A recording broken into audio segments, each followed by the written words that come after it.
Buongiorno e come sempre ben ritrovati con ore 13, siamo in diretta e vi ricordo il numero telefonico per intervenire 0422 1626 798.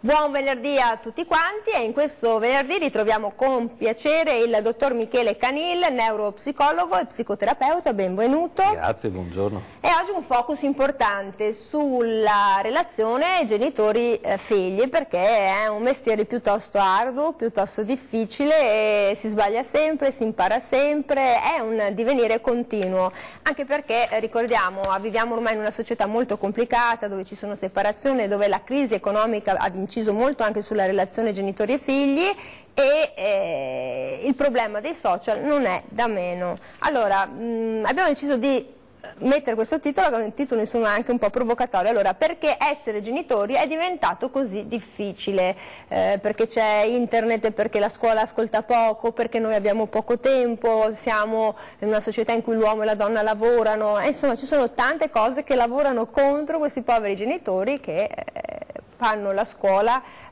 proprio sul campo. Dottore? Assolutamente sul campo. Col sorriso cito l'ex presidente degli Stati Uniti che disse: è molto più complicato fare il genitore che non il presidente degli Stati Uniti, perché come dire non è tutto protocollato e è un lavoro anche un po' artigianale quello del genitore, cioè si vede sul campo, sulla situazione. La stessa linea educativa poi non va bene anche nel caso in cui si abbiano più figli, perché bisogna tener conto delle peculiarità, dei caratteri, della personalità.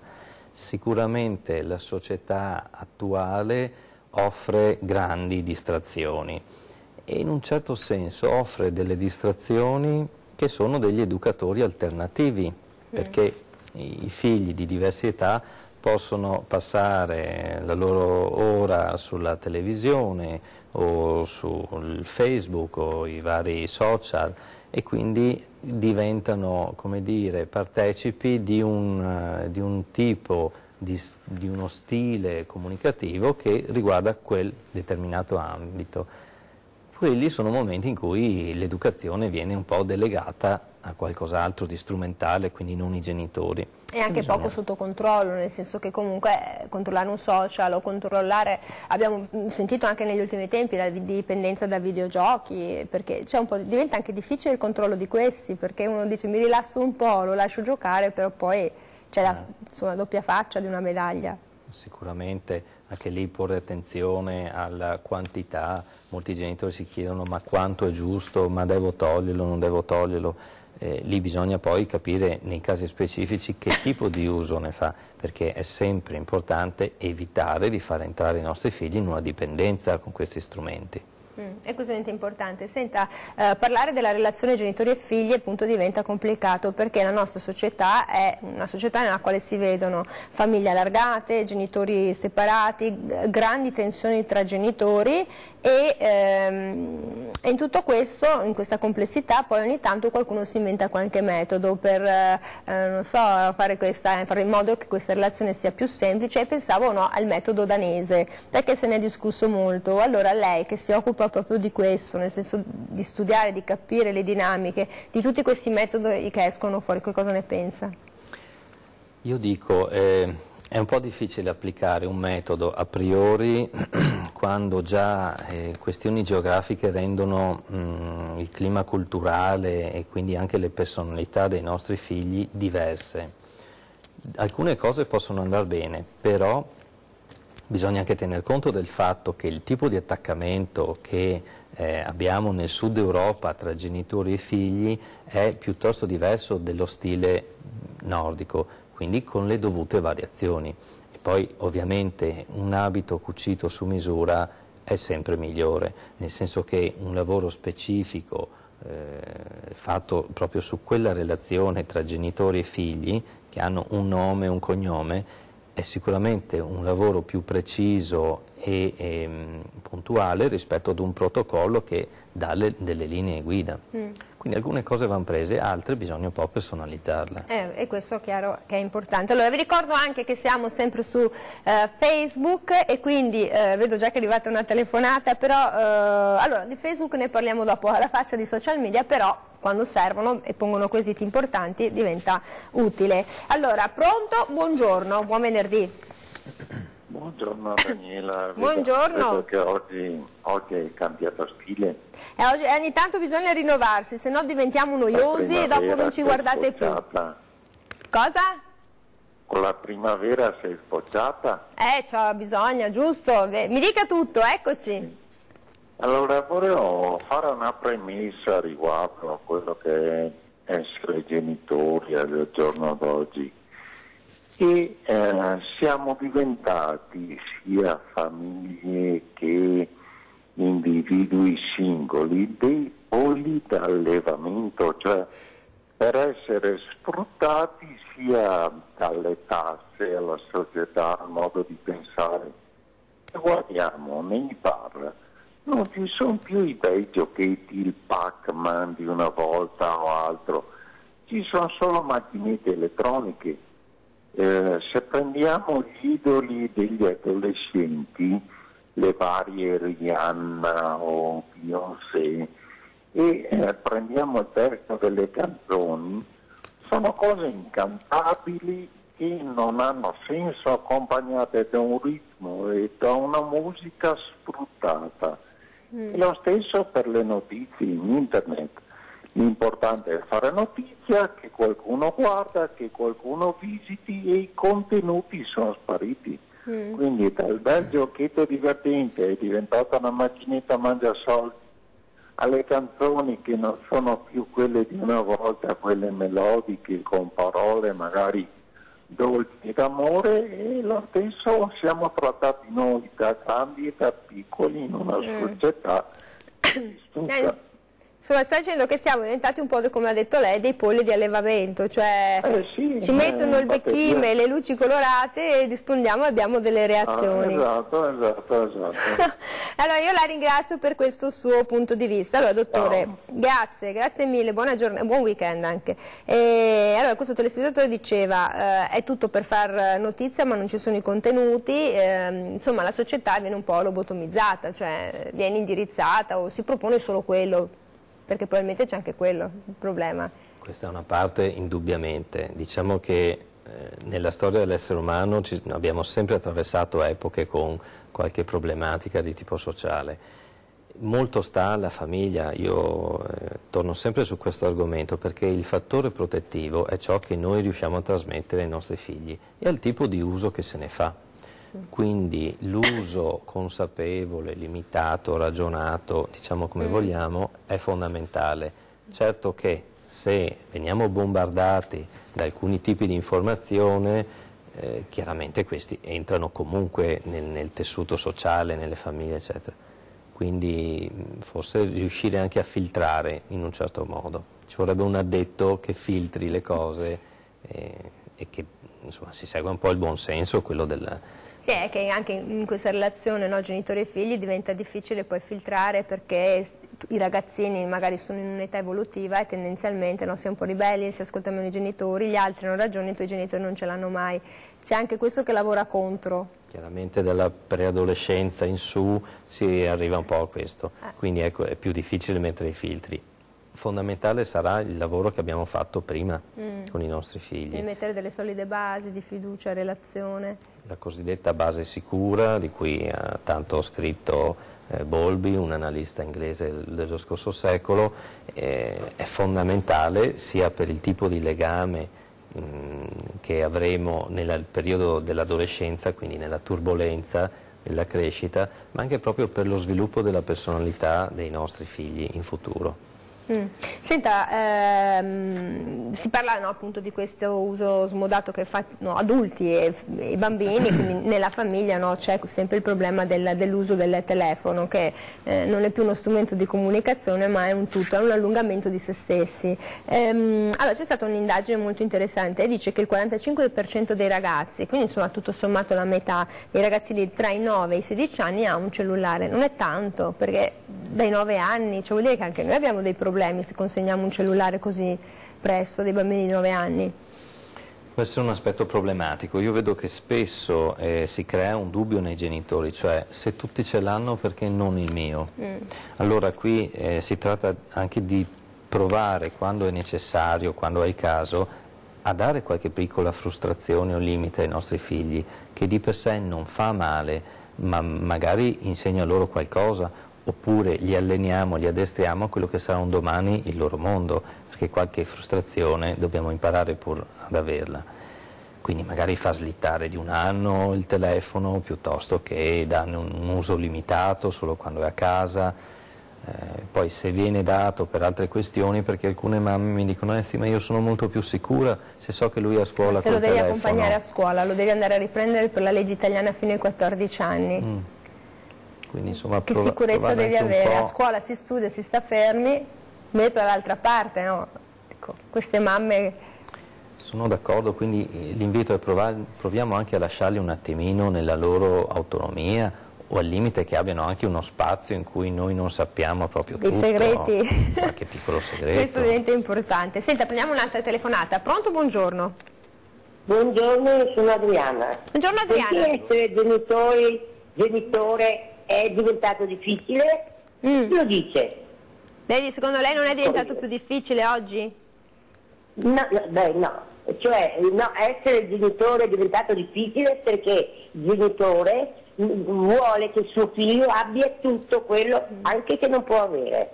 Capito? Allora qui si subentra la difficoltà del ragazzo, dopo, per me, non che il genitore deve dare quello che può dare, e se può dare poco, dà poco e cerca di ragionare con il ragazzo. Io penso che i ragazzi sono giovani e anche intelligenti e capiscono certe cose. Perché se comincia a dare a destra e a manca, anche se non si può, perché non tutti hanno la possibilità, certo, di dare. Per me, guardi, io ne ho avuto uno solo, non ho avuto problemi, nel senso si è preso il diploma di geometra, ha fatto il servizio militare perché preferiva, servizio civile, perché in una comunità perché preferiva farlo, e lui sa quanto è maturato mio figlio, adesso ormai ha 41 anni, voglio dire, una bambina, però io non ho avuto problemi, neanche se ne avessi avuto 3. Dice, quello che c'era, appunto. Signora Arianna, io intanto la ringrazio. È interessante anche questo punto di vista della signora Adriana, nel senso che dice è probabilmente un errore di partenza di questa società nostra di bombardare i nostri figli del tutto. Magari nell'assenza c'è qualche riflessione in più. Sì, anche nel vuoto, anche nella noia. Io trovo che molti ragazzi abbiano poche possibilità di avere del tempo vuoto da poter investire come desiderano loro. Una volta c'era più la dimensione magari della piazza del paese piuttosto che l'oratorio o altre situazioni aggreganti in cui in quell'oretta i ragazzi si trovavano senza uno scopo predeterminato e quindi poteva nascere la partita a calcio piuttosto che altri passatempi. Ora tendiamo un po' troppo a riempire il loro tempo, quasi come se li volessimo rendere dei piccoli adulti con i loro impegni, e quindi credo abbia anche ragione la signora nel dire non è necessariamente difficile, però magari lasciamogli anche un campo un po' più libero, dove è possibile. Dove è possibile, insomma, avere un momento anche in cui sono da soli, riflettono. Perché no? Questo è un buon punto di partenza. Poi cominciamo a leggere anche i commenti su Facebook dove le persone sono soprattutto preoccupate di come recuperare il dialogo con i figli. 0422 1626 798, torniamo dopo.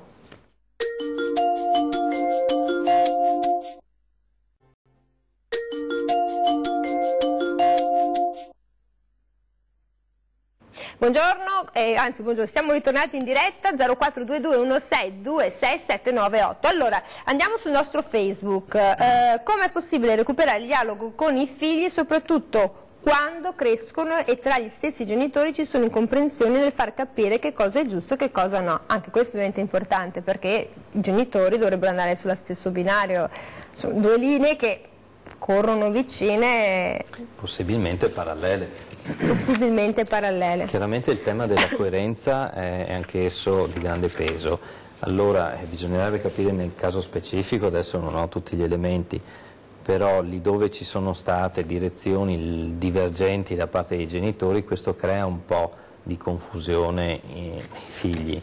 Ovviamente i nostri ragazzi poi faranno una scelta, cioè pescheranno qualcosa da qui e qualcosa da lì, e questo a sua volta genererà il caso opposto, cioè saranno contrariati su alcuni aspetti con la madre ed altri con il padre. Recuperare il dialogo spesso, io vedo, riguarda il riuscire a entrare in un canale di comunicazione, cioè riuscire a mettersi un po' nei loro panni, e quindi non è un processo naturale, però provare a lasciare per un attimo il nostro punto di vista e metterci nel loro può essere utile. Quindi insomma indicherei a questa persona, a questa signora, di provare a fare questo.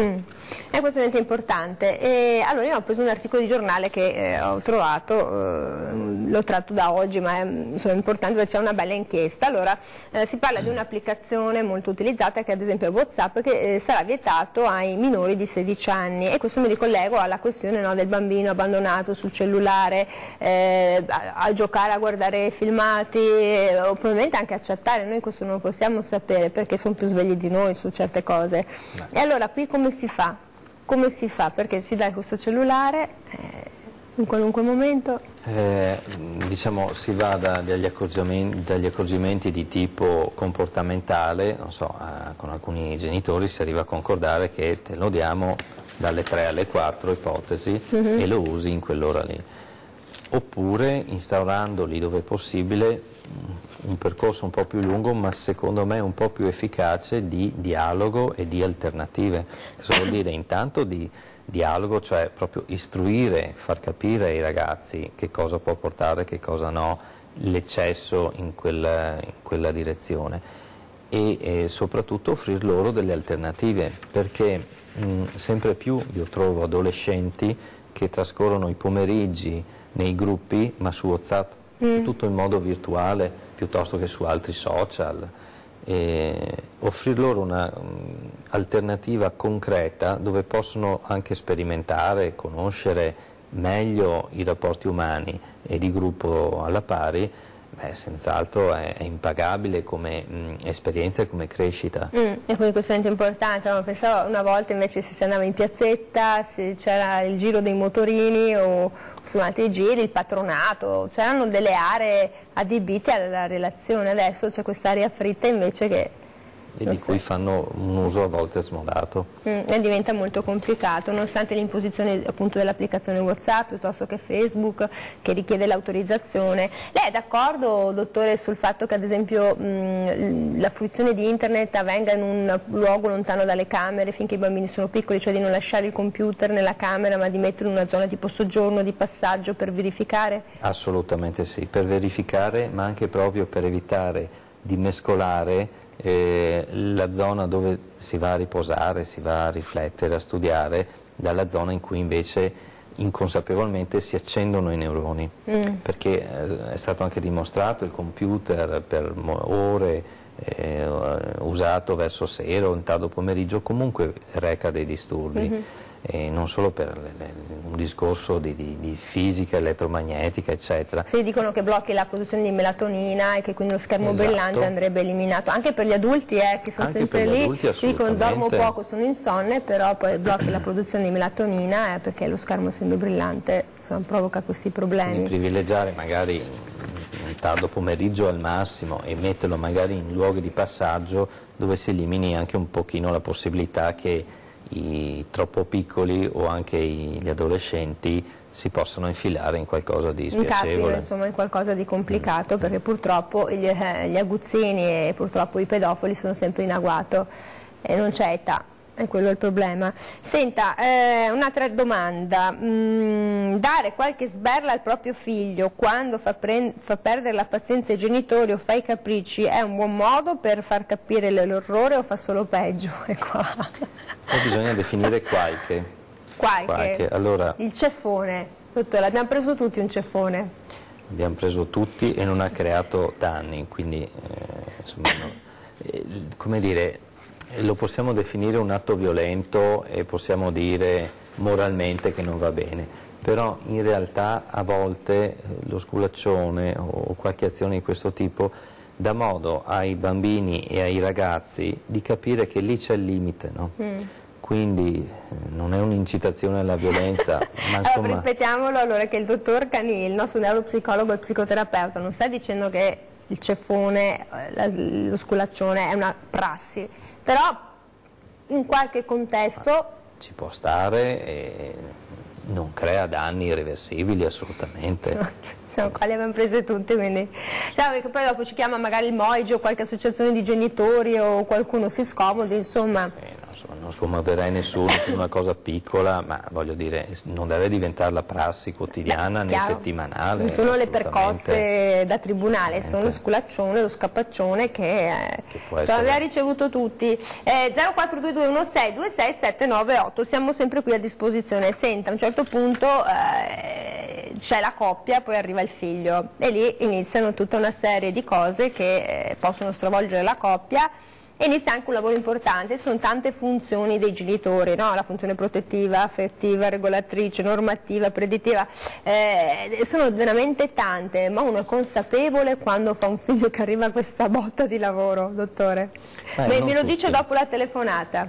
Pronto, buongiorno. Buongiorno, volevo chiederle un consiglio al dottore. Ho un figlio di 30 anni, insomma, che ha un carattere molto chiuso, è sempre stato da piccolo caratterialmente, insomma, così chiuso, che non mai riuscito a rendersi partecipi delle sue emozioni, delle sue, e specialmente adesso che è grande, insomma, bisogna sempre tirar fuori le cose con le tenaglie.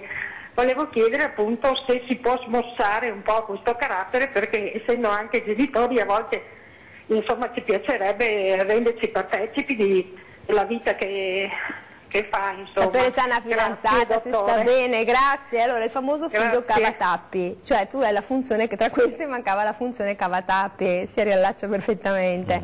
Difficile. Sì. Cosa diciamo a questa signora che ha questo figlio con un carattere chiuso, ombroso probabilmente, vorrebbe aprirlo un po' di più nella famiglia? Intanto io direi di partire dal provare anzi più che chiedere, perché diventa ancora una volta una domanda nell'attesa della risposta, provare a riflettere lei stessa su quali possono essere le cause per cui lui non sente di aprirsi e provare a dirgliele: guarda, forse tu non ti stai aprendo nei miei confronti per questa o questa motivazione, quindi formulare delle ipotesi e nella misura in cui lui probabilmente si sentirà capito nei suoi silenzi, può darsi che inizi un nuovo percorso tra di loro.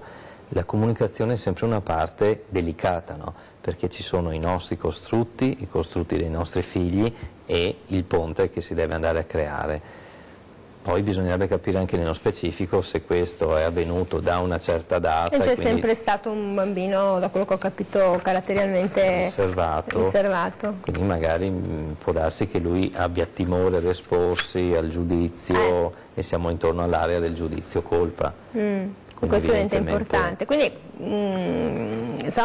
diventa importante che questi capiscano che nasca una dinamica fra questi, insomma, anche se a 30 anni si recupera. Si recupera assolutamente, basta, come dire, trovare la combinazione da parte di entrambe, ovviamente. Bisogna che ci sia la volontà reciproca, se no non si va da nessuna parte. Sì.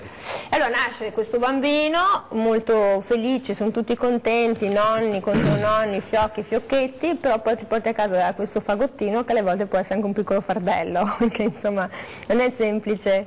Può essere un bel terremoto nella coppia, no? Il famoso tsunami. Questo può avvenire, o può avvenire in misura anche minore, dipende da quanto i due partner della coppia, mamma e papà, sono pronti o sanno affrontare, diciamo, questo evento, oppure hanno avuto esperienza familiare, degli amici, più o meno diretta. Lì dove si creano situazioni di difficoltà e la coppia va in sofferenza, normalmente io vedo è perché si rompono alcune dinamiche di dipendenza, cioè uno dei due partner probabilmente prendeva una quota di accudimento dall'altro. Ipotesi, un compagno che amava avere una compagna molto accudente, c'è l'arrivo del figlio e poi questa toglie ovviamente una quota per metterla sul figlio perché quella è la priorità. Lì probabilmente il lui della coppia va un po' in sofferenza. Non sempre ce ne rendiamo conto quando accade, però insomma già dirlo può essere uno spunto per dire ma forse io mi aspettavo qualcosa che lei ora non può più darmi. Cioè la comunicazione comunque diventa importante anche in questo. È fondamentale. Cioè se uno va in sofferenza che lo dica. È fondamentale, altrimenti tutto rimane sul piano delle emozioni e lì a un certo punto tendiamo ad agire in qualche modo. E quindi magari uno si chiude, uno cerca qualcos'altro anche in un'altra persona, perché sono dinamiche che abbiamo sentite. Addirittura le statistiche ci dicono che la fascia a rischio va dai 3 anni fino ai 12, sfumando ovviamente, per le coppie che potrebbero rivolgersi al resto del mondo per alcuni bisogni. Certo. È importante. Allora, noi dobbiamo andare in pubblicità, però vi ricordo il numero di telefono per intervenire, 0422 1626 798, siamo qui sempre con Michele Canille, il nostro neuropsicologo e psicoterapeuta che insomma può darvi qualche consiglio. A dopo.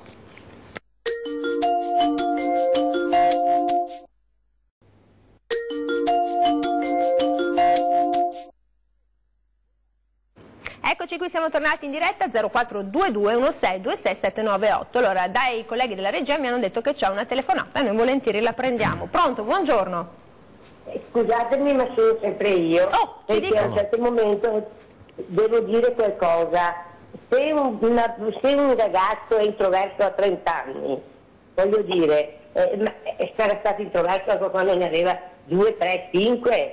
La mamma non si era mai accorta, ma insomma a un certo momento vede che è colpa anche dei genitori a volte che non capiscono certe cose. Io vi porto un esempio breve: mio figlio si era lasciato con la fidanzata, noi siamo stati tutta la notte, si faceva la spola io e mio marito per spiegarle che nella vita può succedere e che non cade il mondo, tu te ne trovi un'altra e lei se ne trova un altro se non siete fatti l'uno per l'altro. Giusto. Questo è, bisogna ragionare, far capire che questo ai ragazzi.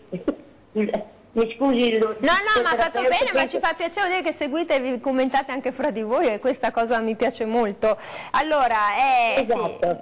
Sì, grazie mille per il suo intervento. Grazie a voi. Insomma, dice se era così è sempre stato così. Si può anche stare da soli, signora Adriana, a un certo punto non è necessario per forza trovare un altro lui, un'altra per un po', si sta come le sardine nel barattolo, fermi e si riflette.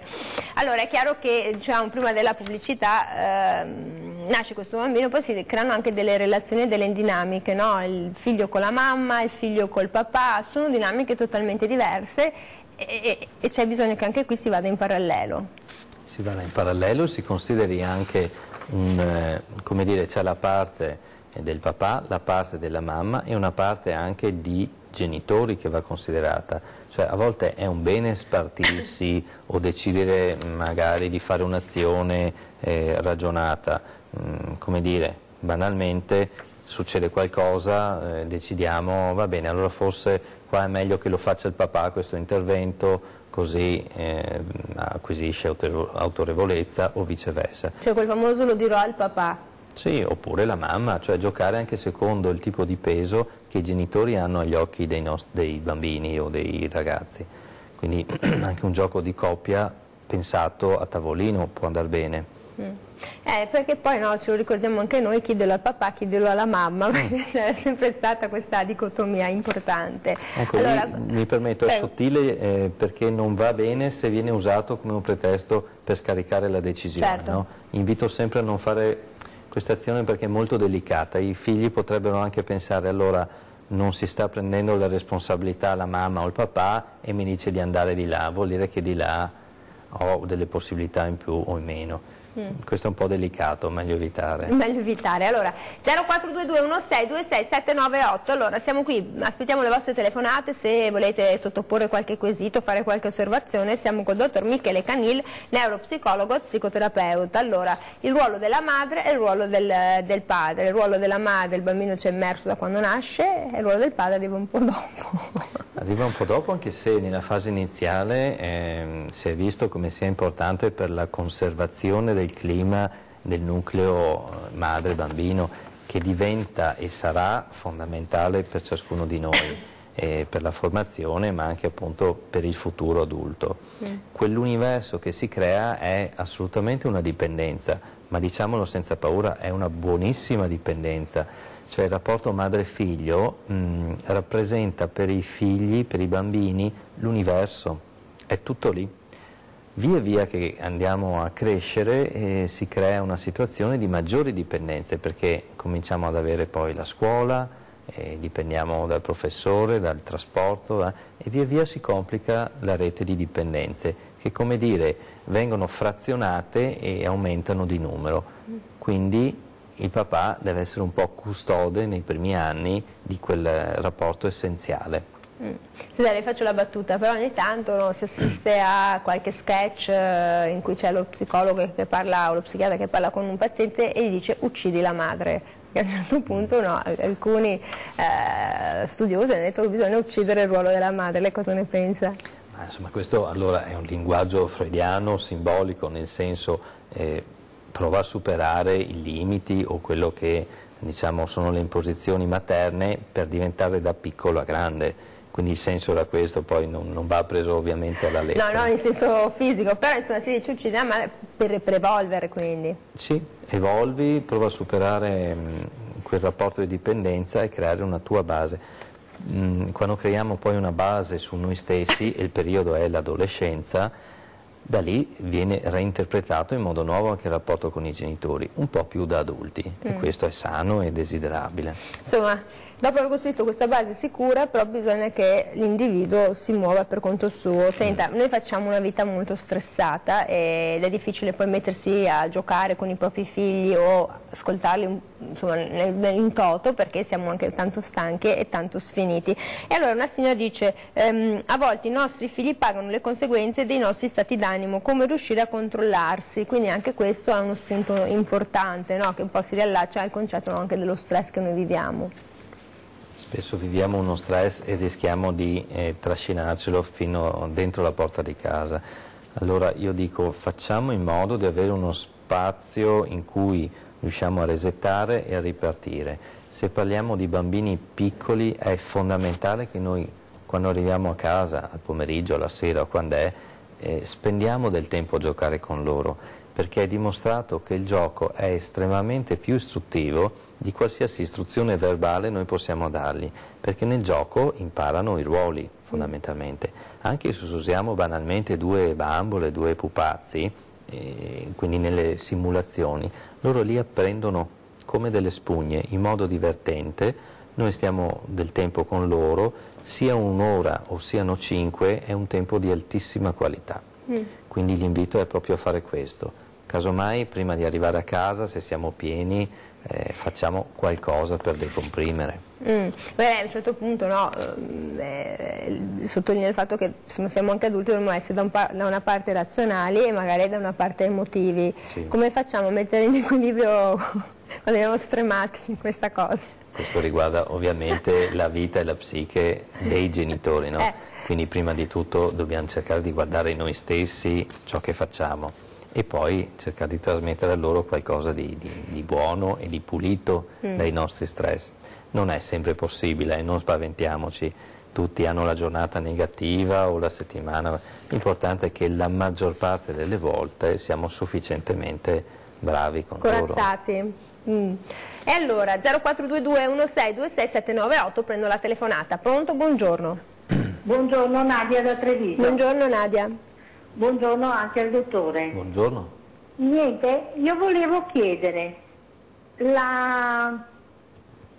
il giudizio che può fare i nonni, perché adesso noi nonni facciamo le veci dei genitori, perché vanno a lavorare e li ho diversi giorni i miei nipotini. Come devo comportarmi? Perché non stanno tanto alle regole. Allora, tu dici che hai i nipotini che fanno un po' i birbantelli? Purtroppo spesso. E lei dice no. E anche a tavola non stanno fermi. Ma lei dice perché non vuole andare oltre l'insegnamento dei genitori cioè... Mi riservo un po' perché non so a ansia. casa sua come si comportano. Sono i figli di suo Come figlio devo comportarmi? che li conta. Allora cerco Nadia di fare. Quanto hanno i suoi nipotini? Uno 7 e uno 8. Ben piazzata. Sono 2 fratellini e praticamente c'è la competenza, la gelosia, e c'è tante cose messe insieme. Signora Nadia, io per quanto possibile cercherò di farle dare una risposta dal nostro neuropsicologo e psicoterapeuta Michele Canil. Premesso che se sono i figli di tua figlia sei più rilassata, ma se sono i figli di tuo figlio poi c'è la nuora, è bella tosta. Però se no la si pone un problema importante, come devo fare? Perché non so cosa succede a casa. Allora, intanto questa che citava lei è un'implicazione non da poco, perché, come dire, non riguarda solo l'educazione io nonna, tu nipote, ma implica altre 4 persone. Io direi che una cosa interessante che potrebbe fare la signora è andare alcune volte a casa con i nipoti e vedere come i genitori, cioè adesso non so se la figlia o il figlio, gestiscono il... Oppure potrebbe chiederlo semplicemente, dice posso sgridarli, a che livello di sgrido posso arrivare, di rimprovero? Sì, provare anche così, però in genere con l'occhio è più facile, perché vede un po' la gestione generale e magari ha anche modo di rendersi conto se ciò che fa lei è da ritarare, è troppo poco. Che è la nonna, no? Poi chiaramente alcuni limiti si perdono con i nonni, normalmente. Chiaro, perché poi i nonni sono più generosi, più buoni. Però signora Nadia, faccia così, faccia apparecchiare e sparecchiare la tavola e lavare i piatti, che già sono piccole regole che poi anche i genitori potrebbero apprezzare, no? Sì, perché no? Impegna un pochino e... Magari usando proprio il premio oppure...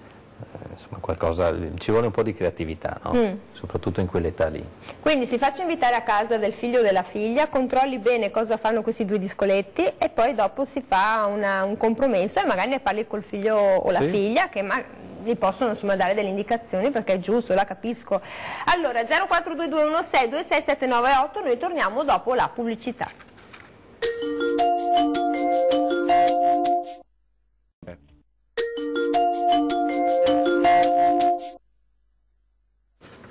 Eccoci qui, siamo di nuovo in diretta 042216267998, siamo qui a vostra disposizione. Allora, è chiaro che poi se ci sono delle problematiche, delle dinamiche complesse, ci si può rivolgere anche a uno specialista, no? Perché dove i genitori possono arrivare, fino a un certo punto poi si possono usare degli strumenti senza vergogna, senza la paura di essere giudicati. Sì, anzi l'invito è a non lasciar mai correre troppo tempo su situazioni più problematiche o difficili. Cioè se uno ha mal di testa prende il paracetamolo, se uno si fa male la gamba va da un ortopedico, se ci sono problematiche dinamiche si rivolge a chi di dovere. Sì, anche se vedi che insomma ormai la questione è abbastanza sdoganata e sui figli tutti tendono a investire in qualità, quindi prendere per tempo le situazioni è sempre la miglior cosa.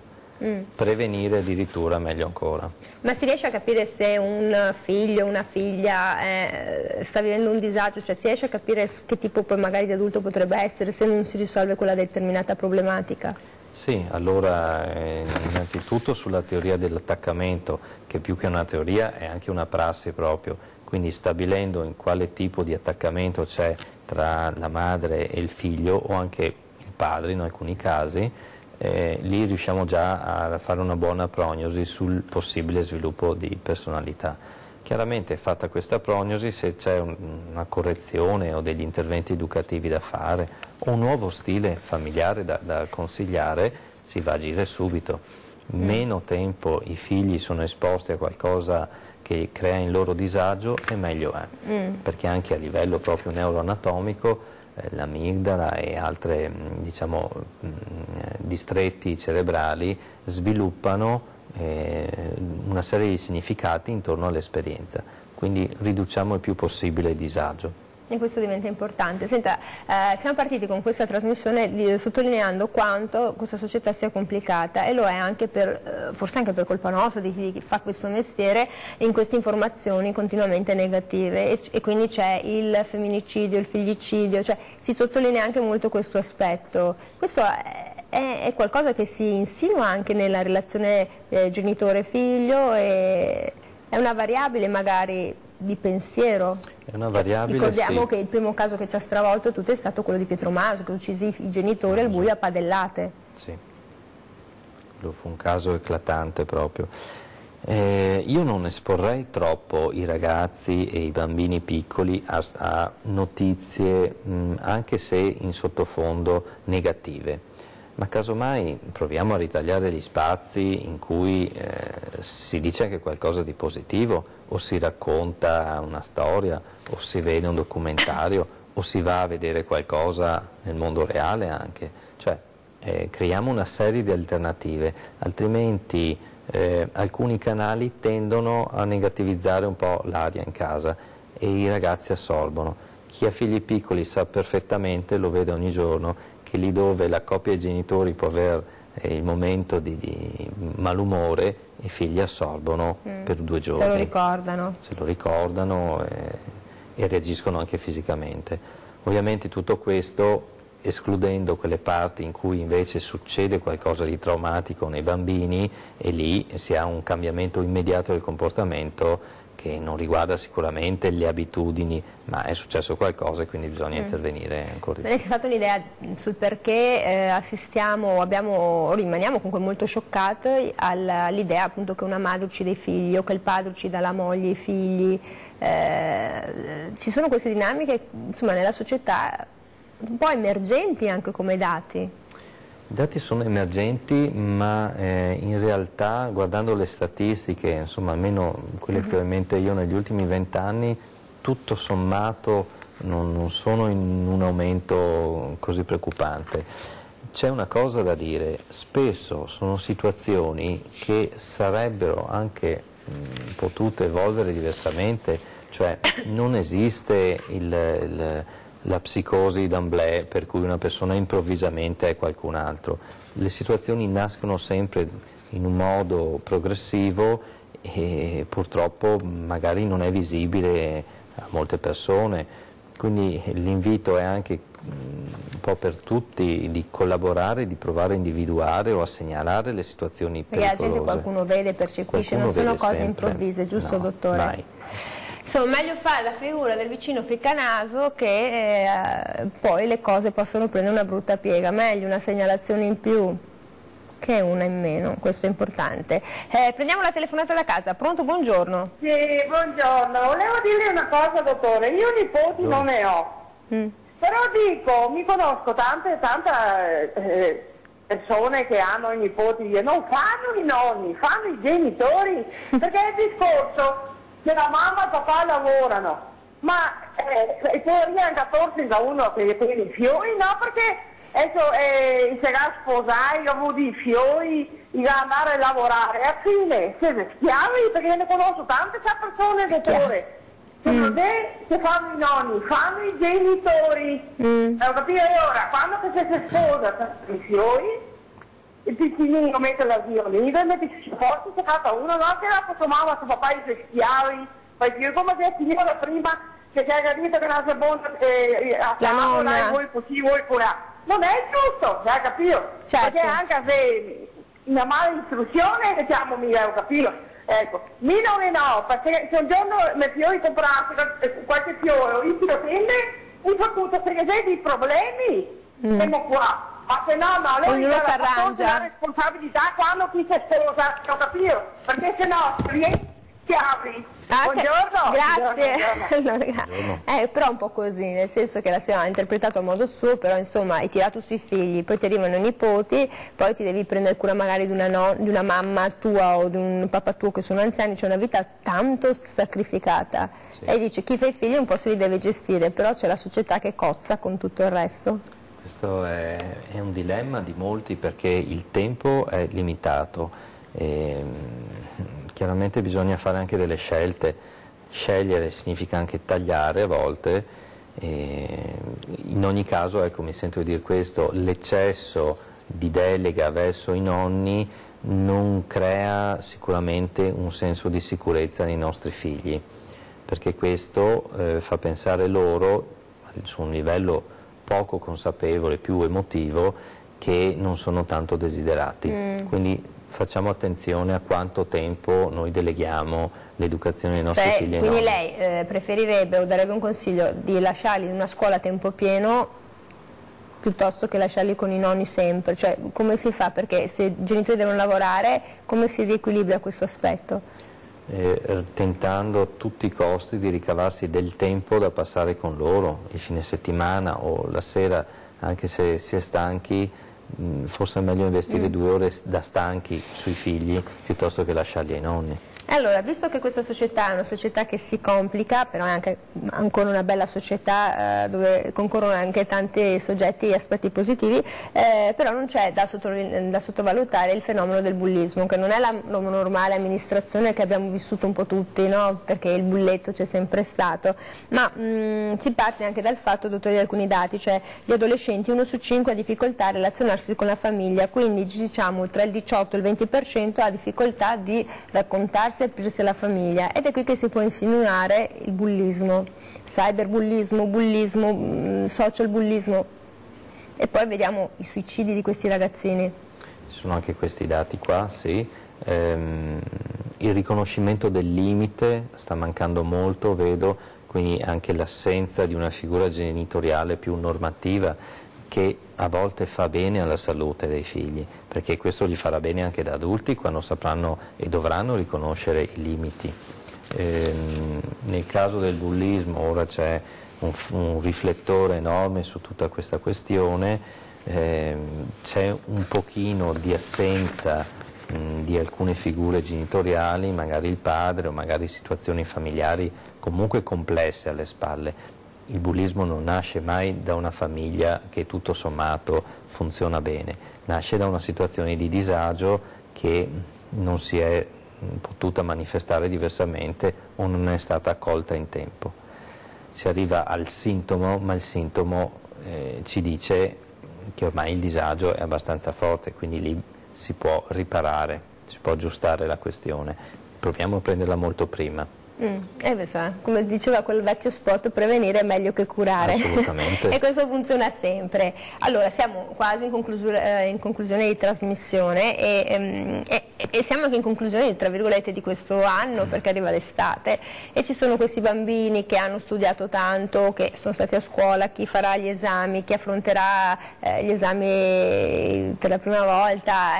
C'è un consiglio che possiamo dare alle mamme, ai papà, ai nonni, alle nonne, agli zii, perché poi ci sono anche gli zii, ma non li abbiamo citati. Ci sono anche gli zii che a volte sono figure importanti, ma io direi regaliamo loro la serenità di fare le tappe della vita, provando a partire da noi stessi, da cercare di arrivare e regalare un po' di serenità in casa, e insomma anche loro in qualche modo assorbiranno. Poi c'è l'ansia per chi avrà gli esami, per i più grandi, quella è normale, però insomma io dico senza spaventarsi come genitori, è anche una prova per loro, per testarsi.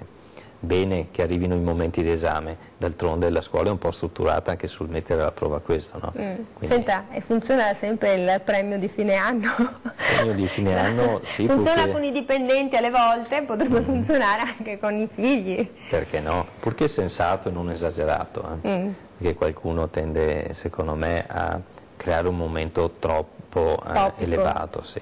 Quindi insomma qualcosa è la conquista dell'essere adulto, il vero premio, quindi passiamoli anche questo messaggio che a loro fa piacere. Questo diventa sempre anche questo un aspetto da tenere e far tesoro, insomma, sì. Piccolo ma che ci sia, però non esagerato. Non esagerato.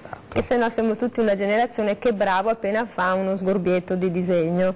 Abbiamo capito il messaggio. Allora, noi siamo arrivati al termine di questa trasmissione. Io ringrazio tutti coloro che hanno chiamato, che ha postato, che ha guardato. Speriamo di avervi dato delle informazioni ulteriori e ringrazio davvero molto il nostro neuropsicologo e psicoterapeuta, il dottor Michele Canil. Grazie a voi. Come sempre, ore 13, torna domani. Arrivederci.